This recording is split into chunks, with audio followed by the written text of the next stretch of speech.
the pop of the glove, crack of the bat, cheering fans, America's pastime. Play ball! It's almost summertime and youth baseball leagues across the country are taking the diamond. But it's not always fun and games. What started as a nice day at the ballpark can take a turn. Really? That's what you want? Whether or not you've been to a youth sporting event, chances are likely you've seen sports rage. Get him off the field! Changing the Game Project says 99% of youth athletes say they don't want their parents saying anything from the sidelines during their games. And here's the kicker. When they ask the parents what they think their kids want them to say on the sidelines, they know they don't want them saying anything, yet they do it anyway. So what makes people snap and act out? I think a lot of people are reacting for ways that we really don't understand, and it might not just be that they're out of control or they just got rage issues. It might be that they're really anxious and they think that they're supposed to do something to help their child. Dr. Ruth Ann Tates, a psychologist who works with current and former athletes at the high school, collegiate, and professional levels, says there could be a variety of reasons why. If you think about what the research says, the louder the parent does not make the child a better athlete. She adds parents think they're doing their child a service, when in actuality, it's just the opposite. Oftentimes you have these parents who believe that they're doing the right thing, but they don't realize that they're taking away the joy, which then makes the child not want to play anymore.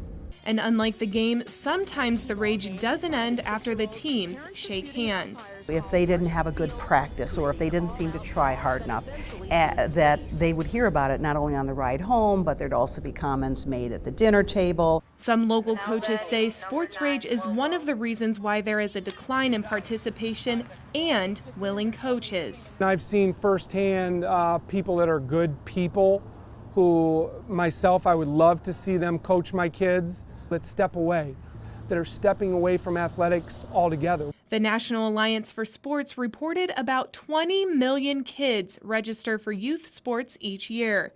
But by the time they reach the age of 13, 70% of them will have quit that sport or sports altogether. I think parents blow it up and make it bigger after the game than really what it needs to be. In efforts to stop sports rage, the Maumee Little League, which is the only local organization whose teams can qualify to play in the Little League World Series, came up with this Sport Parent Code of Conduct form that every parent has to sign before their child can play. As a board, we sat down and wanted to put down a code of conduct to make sure people kind of kept themselves in check and realized these are kids out here trying to get better and have life skills and learn different things as they go along. Jason Hurd has been with the league 12 years and says this code of conduct was implemented in 2008. As serious as it may be to you, for them, these are lifelong memories that they're just kids and they're going to look back on their childhood. It's not just Maumee Little League. Little Leagues nationwide have similar tactics, some even making the parents take a sportsmanship course before their kids can ever step foot on the field. While there could be a variety of triggers and a variety of ways to handle sports rage, at the end of the day, most parents just want one thing: